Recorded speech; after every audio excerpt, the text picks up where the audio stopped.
चलिए भाई, तो अगली टेस्ट जो है वो है आपकी Hinsberg test by the name of scientist. ठीक है, ये भी एक टेस्ट है जिसमें क्वेश्चन है, इंडेक्स क्वेश्चन। क्वेश्चन ये है कि distinguish between ethylamine, diethylamine and triethylamine by Hinsberg test. हमको इथिलामाइन, डाइथिलामाइन और ट्राइथिलामाइन में फर्क बताना है with the help of Hinsberg test. ठीक है, अब ये हिंसबर्ग रिएजेंट अगर ऐसा क्वेश्चन आ जाए तो भाई हिंसबर्ग टेस्ट यानी हिंसबर्ग रिएजेंट कौन सा है, तो हिंसबर्ग रिएजेंट जो है वो है benzene sulphonyl chloride. Benzene sulphonyl chloride. ठीक है, it is the Hinsberg reagent. ये क्या है? Hinsberg reagent. क्वेश्चन ऐसा आ जाएगा कि which of the following is the Hinsberg reagent. Hinsberg reagent कौन सा है भाई? तो क्या नाम है उसका? Benzene sulphonyl chloride. अभी स्ट्रक्चर आ जाएगा किस तरीके से होता है। तो चलिए क्वेश्चन को अटेम्प्ट करते हैं। सबसे पहला है हमारे पास में इथिलामाइन, नंबर फर्स्ट। तो इथिलामाइन को लेते हैं। इथिलामाइन का फॉर्मूला क्या हो जाएगा भाई? C2H5 और यहाँ पर है आपका NH2। तो मैं NH2 को H को बाहर बता रहा हूं, प्लस रिएक्ट करना है मुझको हिंसबर्ग रिएजेंट से जिसका नाम है बेंजीन सल्फोनिल क्लोराइड। अब जरा देखो बेंजीन सल्फोनिल क्लोराइड का फॉर्मूला क्या है। तो Cl यहां लगा हुआ S डबल बॉन्ड O और इसको लगा हुआ है यहाँ पर ये बेंजीन। ये है हमारा benzene sulphonyl chloride. Benzene sulphonyl chloride ये हो जाएगा बेटा अपना बेंजीन सल्फोनिल क्लोराइड। ठीक है, अब जरा देखो यहां से निकाल लेंगे हम HCl।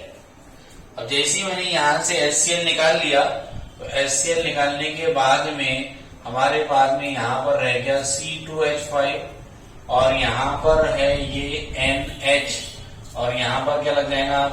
तो यहां पर लग जाएगा sulphur S double bond O, इधर बेंजीन लगी हुई। ठीक है, इस तरीके से और प्लस में यहां पर हो जाएगा HCl। इस तरीके से नाम हो जाएगा इसका N इथिल, N पर लगा हुआ ethyl, benzene sulphonyl amide.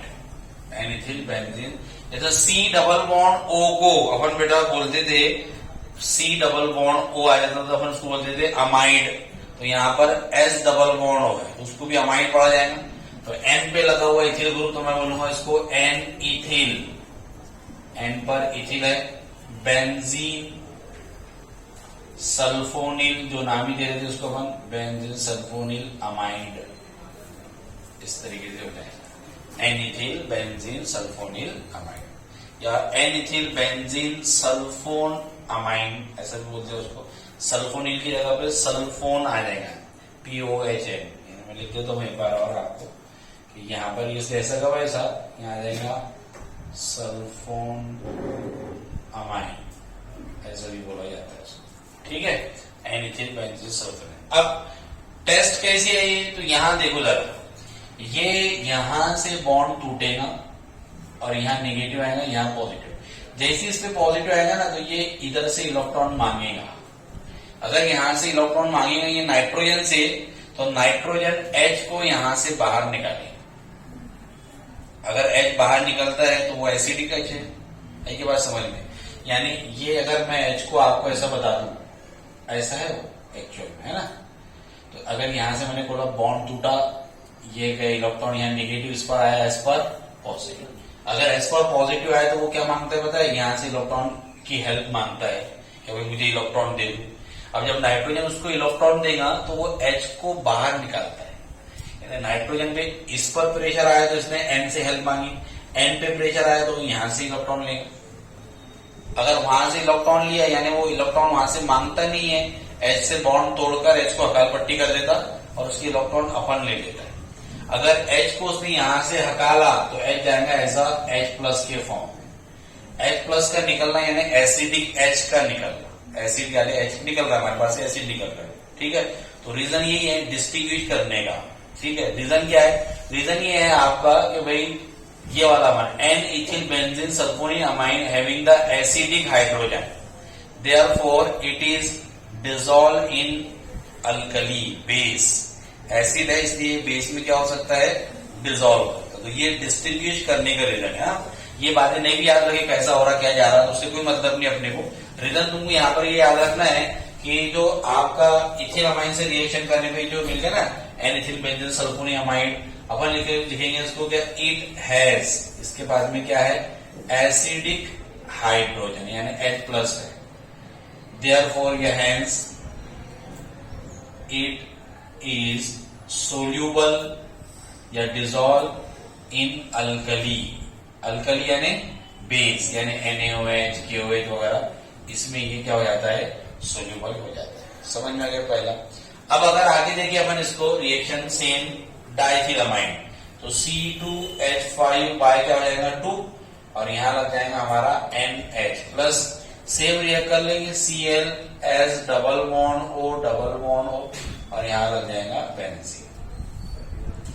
Reaction होंगी HCl निकलेगा, ठीक है, प्रोडक्ट भी बन जाएगा। प्रोडक्ट क्या बन जाएगा बोलो, C2H5 2 बार यहां रह जाएगा अकेला N, है ना, और इधर लग जाएगा उसको S डबल बॉन्ड O उसको लग जाएगा बेंजीन।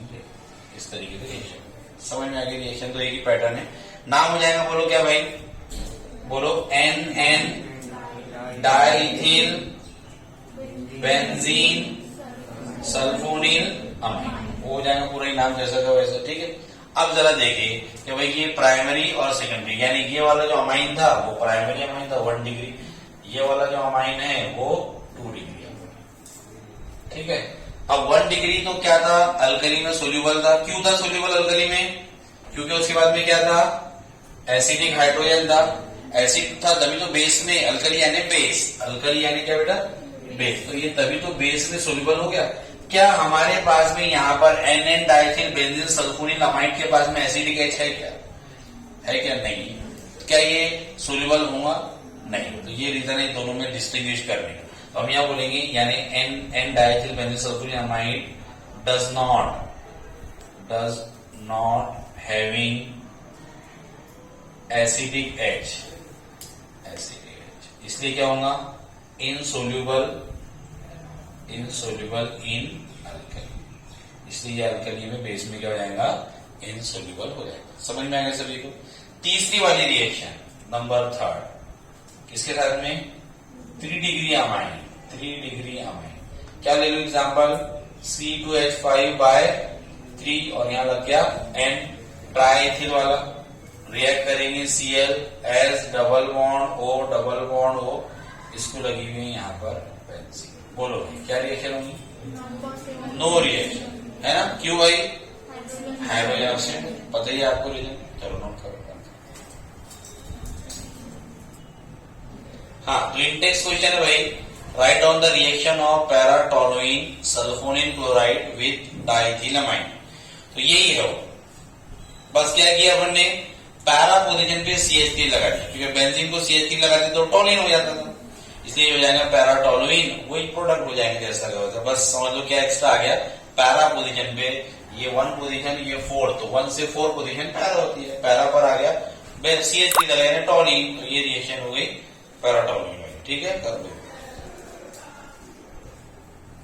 हाँ, तो अगला है बेटा अपना इलेक्ट्रोफिलिक एरोमेटिक सब्स्टिट्यूशन रिएक्शन, ठीक है, कि भाई एनिलीन जो है ना वो बड़ा अच्छा इलेक्ट्रोफिलिक सब्स्टिट्यूशन रिएक्शन देता है। अब अपने लिखा है इलेक्ट्रोफिलिक एरोमेटिक सब्स्टिट्यूशन, यानी एरोमेटिक रिंग के साथ, ये वाली क्या, अगर अपन देखे एनिलीन यानी क्या, तो एनिलीन यानी बेंजीन को लगा हुआ, बोलो NH2। तो भाई हमने ये देखा है कि इसके जो लोन पेयर है वो रेजोनेंस में इन्वॉल्व होते हैं, ऐसे, है ना। अब जब ये रेजोनेंस में होंगे तो 3 स्ट्रक्चर मिलेंगे, जिसमें एक बारी यहाँ नेगेटिव आएगा, एक बारी यहाँ पर आएगा और एक बारी यहाँ पर आएगा। समझ में आया सभी। तो by resonance electron density at ortho and para position of benzene ring is increases. क्या रेजोनेंस के जरिए बेंजीन पर ऑर्थो पोजीशन और पैरा पोजीशन पे नेगेटिव चार्ज बढ़ रहा है, नेगेटिव चार्ज बढ़ रहा है यानी इलेक्ट्रॉन की डेंसिटी बढ़ रही है। अब अगर नेगेटिव चार्ज बढ़ रहा है तो वो नेगेटिव अपनी तरफ किसको खींचेगा, बोलो पॉजिटिव को, इसलिए ये इलेक्ट्रोफिलिक सब्स्टिट्यूशन रिएक्शन देगा। यानी इससे रिएक्ट करेगा कोई इलेक्ट्रोफाइल पॉजिटिव और बड़ा अच्छा रिएक्ट करेगा। क्यों भाई? क्योंकि ये फिनोमेना होती रहता है, इसलिए अपन इसको बोलते हैं कि जो NH2 है ना वो एक एक्टिवेटिंग ग्रुप है, यानी रिंग को एक्टिवेट करते रहता है। क्यों? इलेक्ट्रॉन दे रहा और इलेक्ट्रॉन दे रहा तो रिंग एक्टिवेट होनी चाहिए वजह से अपने जो है रिंग एक्टिवेट क्यों हो रही? तो भाई इलेक्ट्रोफाइल के प्रति कि मेरे पास इलेक्ट्रोफाइल आए और आके क्या कर ले, रिएक्ट कर ले। इसलिए बोला जाता है कि NH2 जो है वो एक ऑर्थो पैरा डायरेक्टिंग ग्रुप है, यानी वो आने वाले इलेक्ट्रोफाइल को ऑर्थो और पैरा पर आने की इजाजत देंगे, बोलेंगे यहाँ रिएक्शन कर, और उसको दूसरे शब्दों में बोलते हैं कि ये एक एक्टिवेटिंग ग्रुप है, यानी ये रिंग को एक्टिवेट करता है फॉर इलेक्ट्रोफिलिक सब्स्टिट्यूशन रिएक्शन। ठीक है, अब इलेक्ट्रोफिलिक सब्स्टिट्यूशन में फिर से रिपीट है सब रिएक्शन, ये देखे हुए आपके ब्रोमिनेशन, नाइट्रेशन, सल्फोनेशन, ये बहुत बार अपन ने देखे। तो चलिए पहले वही रिएक्शन है, reaction with bromine water. Bromine water के साथ में अपने को रिएक्शन करना है। ये रिएक्शन अपन ने एक बार और किया है, बोलो कहां किया है? फिनॉल में, याद है क्या भाई? फिनॉल में भी की ना रिएक्शन, हाँ CS2 के प्रेजेंट में किया था, है ना? तो यहाँ पर लेना है आपका एनिलीन NH2 प्लस रिएक्ट करना है ब्रोमीन वाटर से। तो इस तरीके से लिखता हूं मैं उसको 3 मॉलिक्यूल ऑफ Br2। एरो पे आपको क्या लिखना पड़ेगा? तो एरो पे लिखना पड़ेगा Br2/H2O, यानी ब्रोमीन वाटर, पानी के साथ में ब्रोमीन लिया हुआ ब्रोमीन वाटर। 6 ब्रोमीन है मेरे पास, ठीक है। एक ब्रोमीन रहता तो कैसी रिएक्शन होती थी जानते ही है आप, एक बार मिटा के बताता हूं वापस से कि भाई हम इसको कैसे लिखते थे, बोलो? हम इसको लिखते थे ऐसे ना, Br, तो क्या करते थे फिर? HBr निकाल लिया करते थे, है ना? एक रहता तो ऐसे 3 बार है, ऐसे कितने बार है? 3 बार Br2 है, 3 बार Br2 ऐसे लिख दूं मैं, या उसको मैं ऐसे लिख दूं 3 मॉलिक्यूल ऑफ Br2, ऐसे लिख दूं। समझ में आ गया? तो एक बारी तो एक जगह का करेगा, दूसरा दूसरी जगह का करेगा, तीसरा तीसरी जगह का करेगा। आई बात सबके समझ में? क्योंकि इलेक्ट्रॉन डेंसिटी यहाँ करता है, तो हर जगह से HBr निकलेगा और हर जगह पे जाके क्या लगेगा? Br लगेगा। तो प्रोडक्ट देखो क्या बन जाएगा भाई? तो प्रोडक्ट बन जाएगा हमारा एनिलीन को लगा हुआ एक जगह, एक बारी यहां पर, एक बारी यहां पर और एक बारी यहां पर, प्लस बाहर बोलो क्या निकल गया? 3 मॉलिक्यूल ऑफ HBr, है ना? क्या नाम जाएंगे इसका बोलो भाई? ये एक तरह की व्हाइट PPT बनती थी, है ना? व्हाइट PPT ऑफ, किसका व्हाइट PPT है बोलो? 2, 4, 6 कितने बार? ट्राई, क्या है? ब्रोमो, किसको लगा हुआ? Aniline, 2, 4, 6 try bromo aniline. सभी की समझ में आ गया बेटा? 2, 4, यानी अपन ने क्या किया? यहाँ पर लिया हुआ है एनिलीन, उसको रिएक्ट किया ब्रोमीन वाटर के साथ, तो इससे मिल गया हमको व्हाइट कलर की PPT, एक सफेद कलर की PPT मिल गई हमको 2, 4, 6 ट्राई ब्रोमो एनिलीन। लेकिन हम चाहते हैं कि हमको यहाँ पर हमारा पैरा ऑर्थो पैरा प्रोडक्ट मिले, यानी ये रिएक्शन पूरी जगह ना चले भाई, हम चाहते हैं कि ऑर्थो और पैरा प्रोडक्ट मिले। तो ऑर्थो और पैरा प्रोडक्ट पाने के लिए हमको बेटा पहले ये NH2 ग्रुप को प्रोटेक्ट करना पड़ता। प्रोटेक्ट का मतलब क्या?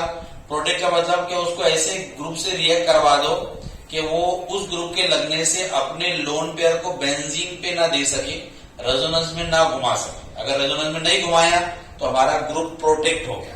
अगर वो प्रोटेक्ट हो गया तो भाई ये 3 प्रोडक्ट क्यों मिल रहा है अपने को, यानी ऑर्थो पे, पैरा पर और इस पे क्यों लग रहा? क्योंकि ये बहुत ज्यादा एक्टिविटी है, ये एक्टिव रख रहा है रिंग को, इससे धड़ जो है इलेक्ट्रोफाइल आके ऑर्थो पे भी हमला कर रहे हैं, पैरा पे भी कर रहे हैं, ऑर्थो पे भी, यानी पूरी साइड को ब्लॉक कर रहे हैं। हम चाहते हैं कि हमको 2 अलग अलग ऑर्थो और पैरा प्रोडक्ट मिले, तो उसके लिए क्या करेंगे? उसके लिए हमको इसको प्रोटेक्ट करना पड़ेगा। प्रोटेक्ट कैसे करेंगे? तो भाई प्रोटेक्ट के लिए इसका कराना पड़ेगा बेटा अपने को एनिलीन का असाइलेशन। अभी देखिए अपन ने असाइलेशन या एसिटिलेशन, है ना? इसका देखिए ना अपने अमाइन का बेटा, तो कैसा करेंगे वो एसाइलेशन या एसिटिलेशन? तो असाइलेशन या एसिटिलेशन में हमको एनिलीन को रिएक्ट करना पड़ेगा एसिटिल क्लोराइड से या एसिटिक अनहाइड्राइड से।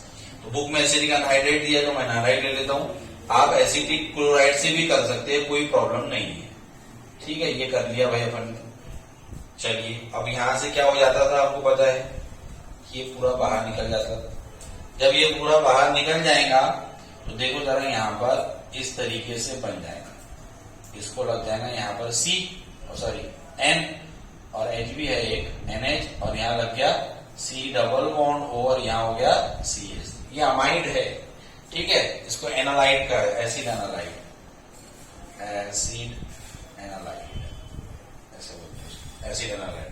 अब देखो जरा, हमको पता है ये ग्रुप कौन सा है, मतलब ये इसका प्लस M लगता है या माइनस M लगता है रिंग पर।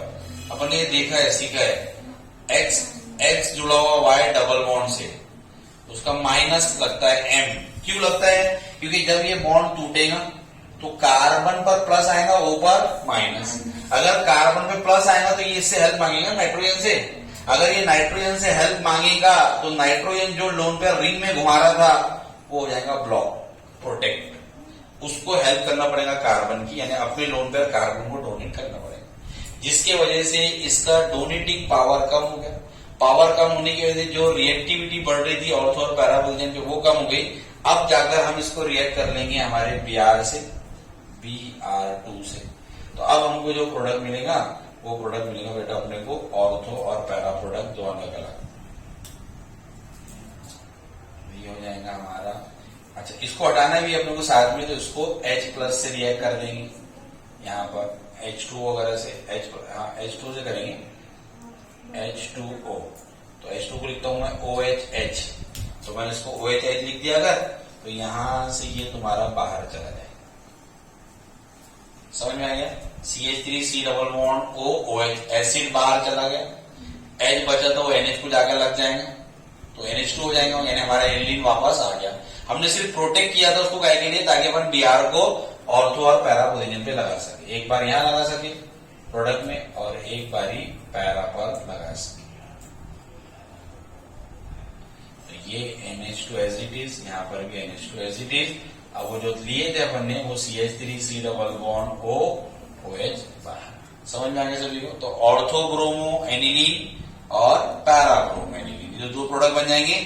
ये नहीं बनेगा 2,4,6, यानी तीनों के तीनों एक साथ हमला कर रहे थे, अब वो नहीं होगा। कैसे हुआ? तो भाई असाइलेशन किया अपन ने। असाइलेशन क्यों किया? For the protection of NH2 group. NH2 group को अपन ने प्रोटेक्ट किया है, प्रोटेक्शन ऑफ NH2 ग्रुप। इसको प्रोटेक्ट करने के लिए ये रिएक्शन चलाई जाती है। ठीक है, समझ में आ गया सभी को? चलो नोट करो, addition of nitro group. Nitro group की जो करते आ रहे थे हमेशा वही चीजें है सबके सब, कि भाई NO2 ग्रुप की हमको एडिशन करना है। तो चलिए कर लेंगे अपन। तो यहाँ पर यह मैंने एनिलीन, बेंजीन को लगा हुआ NH2 प्लस, किसके साथ रिएक्ट करवाएंगे बोलो? अरे बोलो ना,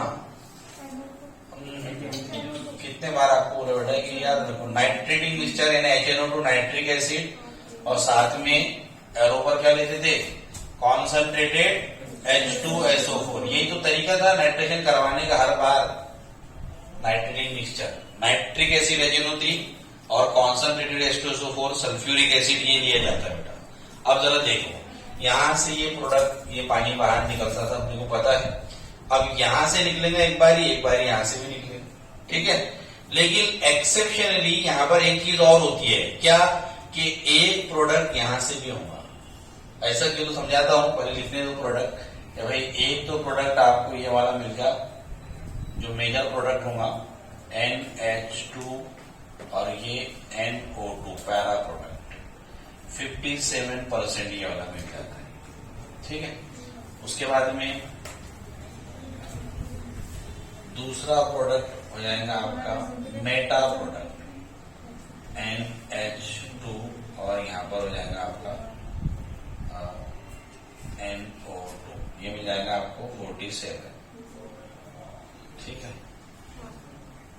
और बन गया कितना? प्लस NH2 और यहाँ पर NO2, ये मिल जाता है 2%, इस तरीके से, ठीक है। देखो सर, तो ये हमको मिल गए 3, ऑर्थो नाइट्रोएनिलीन, मेटा नाइट्रोएनिलीन और आपका पैरा नाइट्रोएनिलीन। 3 प्रोडक्ट मिल गए, जिसमें से भाई ऑर्थो वाला सबसे कम है, मेटा वाला भी अच्छा खासा मिल गया, जो कि मिलता नहीं है कभी, क्योंकि हमारा NH2 ग्रुप जो है वो कौन सा ग्रुप है, ऑर्थो पैरा ग्रुप है, मेटा से इसका कोई लेना देना संबंध नहीं है। लेकिन यहाँ क्यों मिला, तो उसका रीजन ये है कि ये अपन एसिड से रिएक्ट कर रहे हैं, concentrated sulphuric acid HNO3। Acid क्या करता है बेटा, अब अपने को पता है बेटा कि एसिड बेस के साथ रिएक्ट करता है, NH2 एक बेस है क्योंकि उसमें लोन पेयर है भाई, तो ये एसिड को अपना H दे देंगे, एक H। जैसे यहाँ पर H गया तो ये NH2 बिकम NH3। अब वो H कब लेगा, NH2 H कब लेगा बोलो, NH2 H कब लेता है, जब लोन पेयर देता है। लोन पेयर डोनर करेगा, प्रोटॉन एक्सेप्ट करेगा बेटा, लोन पेयर चले गए। अगर लोन पेयर चले गए तो बेंजीन पे अब रेजोनेंस नहीं होगा, जब रेजोनेंस नहीं होगा तो ऑर्थो और पैरा पोजीशन पे इलेक्ट्रॉन की डेंसिटी घट जाएगी, कम हो जाएगी।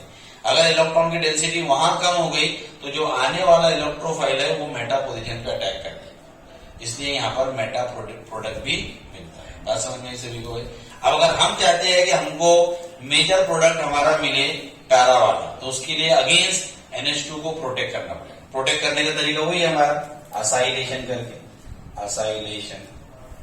असाइलेशन कर लेंगे वही सेम तरीके से, सेम वे से कि NH2 को लिया, H को बाहर बताया, प्लस रिएक्ट कर लिया अनहाइड्राइड से या एसिटिल ग्रुप से, जो अपन ले सकते हो वो ले लो, ठीक है। यहाँ पर अगेंस्ट ये बाहर निकल जाएंगे, बाहर निकलने के बाद में ये प्रोटेक्ट होके एनालाइड बना देगा, NHC double bond O CH।